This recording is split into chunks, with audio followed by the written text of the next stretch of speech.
अस्सलाम वालेकुम नाजरीन, मैं मोहम्मद असलम हुसैन सियासत की खबरों में आप सबका इस्तकबाल करता हूँ। मरकजी वज़ीर दाखिला अमित शाह ने उत्तर प्रदेश असेंबली इंतखाबात से कबल उत्तर प्रदेश में योगी आदित्यनाथ हुकूमत की सताइश की और कहा कि उन्होंने लॉ एंड ऑर्डर के मामले में उत्तर प्रदेश को सरे फहरिस्त कर दिया है।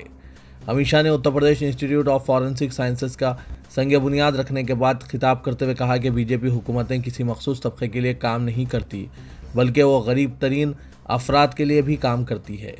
अमित शाह ने कहा कि 2019 से 6 साल के अरसे में उन्होंने उत्तर प्रदेश में काफ़ी सफ़र किया है। वो साबिक़ा उत्तर प्रदेश को बेहतर जानते हैं। मगरबी उत्तर प्रदेश में खौफ का माहौल था, लोग इस इलाके से नकल मुकाम कर रहे थे, ख़वातीन में अदम तहफ़्फ़ुज़ का एहसास था, लैंड माफिया अराजियात पर कब्जे कर रहे थे, दिन दहाड़े फायरिंग के वाक़यात और फसादात आम बात थी।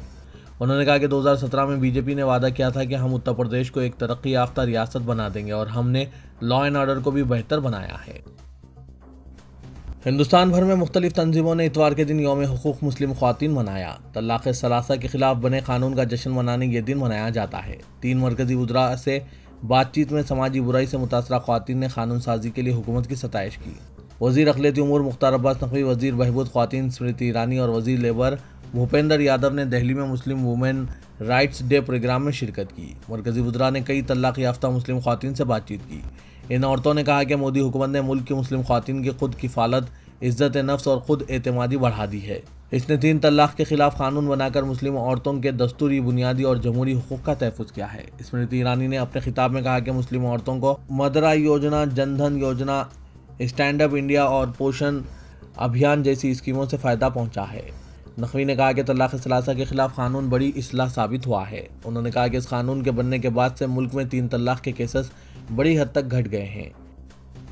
मुमताज़ शहरियों व सरगर्म कारकुनों जैसे अरुणा राय व तीस्ता सितुलवा ने आज तलाक़ सलासा के खिलाफ कानून पर तनकीद की और दावा किया कि यह बुनियादी तौर पर मुखालिफ अक़लियत, मुखालिफ ख़वातीन व गैर दस्तूरी है। उन्होंने मज़ीद कहा कि यह कानून मुसलमानों की तौहीन के लिए मदून किया गया है। जम्मू कश्मीर पुलिस की CID विंग ने हुक्म दिया है कि संगवारी या तकरीबी सरगर्मियों में मुलविस अफराद को पासपोर्ट के लिए और दीगर सरकारी खिदमात के लिए सिक्योरिटी क्लियरेंस ना दिया जाए। Senior superintendent police CID special branch Kashmir ने तमाम फील्ड यूनिट्स को हिदायत दी कि वो ये यकीनी बनाए कि नज़्म व ज़ब्त का मसला पैदा करने, संगवारी करने वाले और दीगर जराइम में मुलविस अफराद के पासपोर्ट वेरिफिकेशन पर बारीकी से नज़र रखी जाए। मुकामी पुलिस स्टेशनों का रिकॉर्ड चेक किया जाए। संगवारी या तकरीबी सरगर्मियों में मुलविस अफराद को सिक्योरिटी क्लियरेंस ना दिया जाए। इसी दौरान जम्मू कश्मीर BJP के सदर रविंदर रैना ने इस फैसले का खैर मकदम किया। 30 साल के वक्फे के बाद इंतजामिया ने श्रीनगर के लाल चौक इलाके में अलामती मुहर्रम जुलूस की इजाज़त देने का फैसला किया है, जिस पर कश्मीर के शिया फ़िरक़े में राय मुनक़सिम दिखाई देती है। All Jammu and Kashmir Shia association ने इसका खैर मकदम किया है, जबकि मुमताज़ शिया क़ायद और साबिक़ वज़ीर आगा सैयद रूहुल्लाह मेहदी ने कहा कि इस फैसले ने जवाबात से ज़्यादा सवालात पैदा किए हैं। रिवायती मुहर्रम जुलूस लाल चौक ता दिलगेट शहर के मुख्तलिफ इलाकों से गुजरता था, लेकिन 1990 में अस्करियत पसंदी की शुरुआत के बाद से हुकूमत ने इसे ममनू करार दिया था, क्योंकि इसका इस्तेमाल अलहदगी पसंद सियासत को बढ़ावा देने के लिए हो रहा था। आगा सैयद ने कहा कि अमरनाथ यात्रा और हाल ही में नमाज ईद की इजाज़त नहीं दी गई। श्रीनगर की जामा मस्जिद में 100 लोगों की मौजूदगी में नमाज की इजाज़त नहीं। ऐसे में इस अचानक फैसले ने कई सवालात पैदा किए हैं। मुस्लिम पर्सनल लॉ बोर्ड के कारगुजार जनरल सेक्रेटरी मौलाना खालिद सैफुल्लाह रहमानी के प्रेस नोट के बमुजिब मरकजी हुकूमत ने आज 3 तलाक़ कानून के पस मंज़र में यौम मुस्लिम ख़वातीन मनाने का ऐलान किया है। ये चोरी और सीना जोरी के मज़दाक़ है। इस कानून ने मुसलमान औरतों की दुश्वारियों को बढ़ाया है, क्योंकि हुकूमत इसको तलाक़ तस्लीम नहीं करती और मुस्लिम समाज शरीयत के ख़िलाफ़ होने की वजह से इसको तलाक़ तस्वुर करता है। इसके नतीजे में ऐसी औरतें कानून की रूह से दूसरा निकाह कर सकती है और मुस्लिम समाज में कोई इनसे निकाह के लिए तैयार नहीं होता और कोई भी फ़र्द अपने समाज से कट कर ज़िंदगी नहीं गुजार सकता। इस कानून में मुतल्लका औरत को शौहर की तरफ से नुफ़क़ा का मुस्तहिक़ करार दिया गया है। दूसरी तरफ मर्द के लिए 3 साल जेल की सज़ा रखी गई है। सवाल यह है कि जब शौहर जेल में होगा तो ये बीवी का नुफ़क़ा कैसे अदा करेगा। बस ये कानून तज़ाद से भरा हुआ है और औरतों के लिए सख्त नुकसानदा है। इसलिए बड़े पैमाने पर ख़वातीन इस कानून के ख़िलाफ़ एहतजाज करती रही है। इसलिए हुकूमत को चाहिए कि उलमा के मशवरे से इसमें मुनासिब तरमीम का बिल लाए। हिंदुस्तान की मेंस हॉकी टीम ने 49 साल बाद ओलंपिक्स के सेमीफाइनल में पहुंच चुकी है, जबकि PV सिंधु दूसरी हिंदुस्तानी खिलाड़ी बनी जिन्होंने ओलंपिक में 2 मेडल हासिल किए। हिंदुस्तानी हॉकी टीम ने बरतानिया को क्वार्टर फाइनल में 3-1 से शिकस्त दी और सेमीफाइनल में रसैया हासिल की। PV सिंधु ने वुमेन सिंगल्स में तीसरे मुकाम के लिए खेले गए मैच में चीन की आलमी नंबर 9 खिलाड़ी ली विंग जियाओ को सीधे सीटों में शिकस्त देते हुए ब्रोंज मेडल हासिल कर लिया।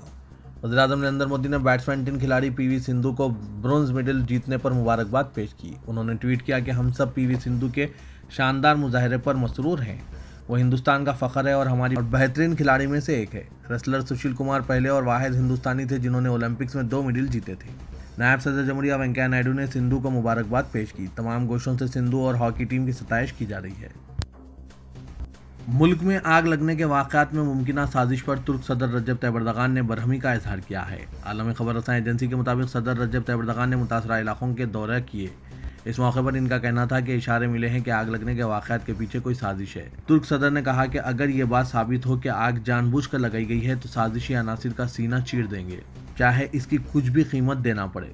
वज़रे के तुर्की के जनूबी इलाकों में आतिशज़दगी के बाद अब तक 2 फायर फाइटर समेत 6 अफराद जाँबाग हो चुके हैं।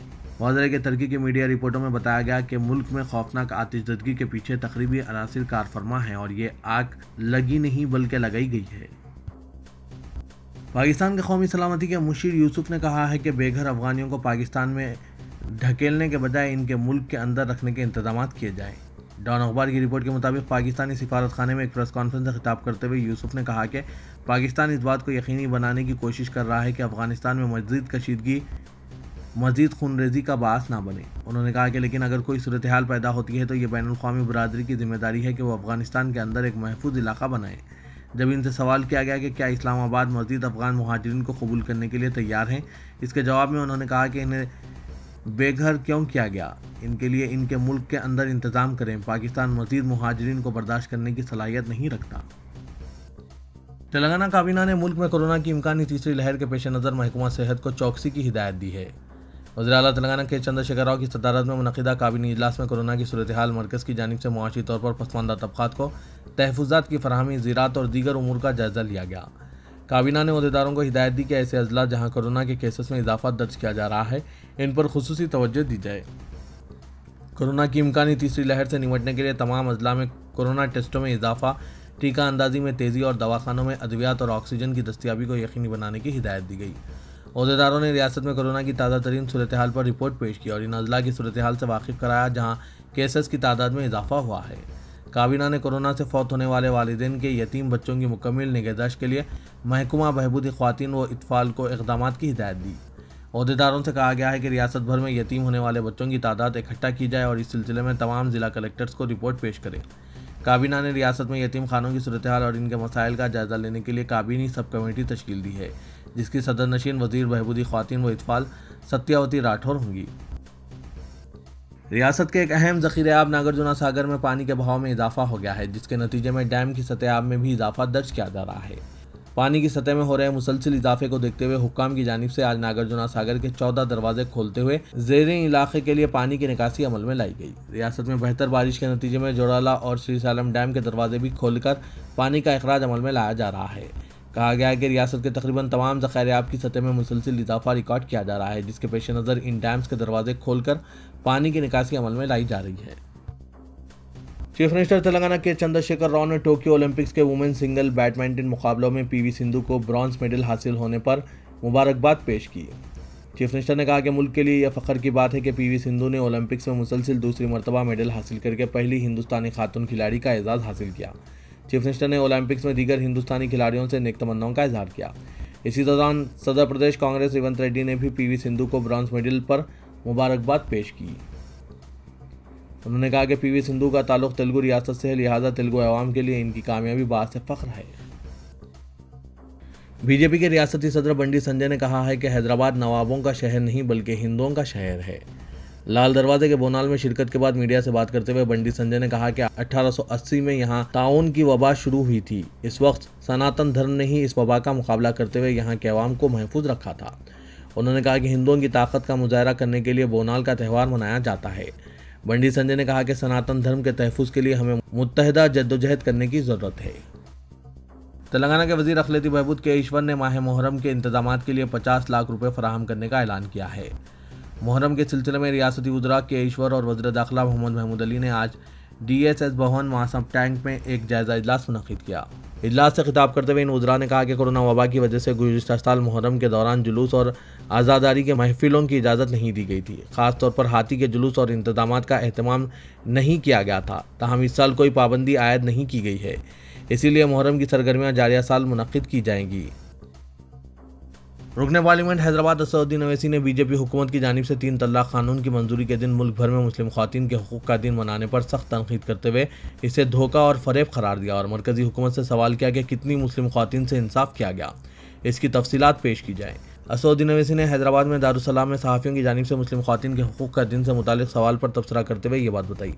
सदर मजलिस ने कहा कि हुकूमत आज नाम निहाद मुस्लिम वुमेन एम्पावरमेंट डे मना रही है। हुकूमत के पास इसकी तायीद में क्या आदाद शुमार हैं कि हुकूमत ने मुस्लिम ख़वातीन के साथ इंसाफ किया है।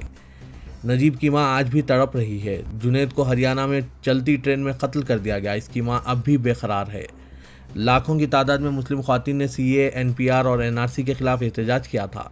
भारत में सबसे ज़्यादा नाख्वानदा ख़वातीन में मुस्लिम ख़वातीन की तादाद ज़्यादा है। ड्रॉप आउट ख़वातीन में मुस्लिम ख़वातीन की तादाद ज़्यादा है। हुकूमत ने 3 तलाक के खात्मे के लिए जो कानून बनाया धोखे के सिवा कुछ नहीं है और ये कानून गैर दस्तूरी है, इसीलिए इस कानून को सुप्रीम कोर्ट में चैलेंज किया गया है।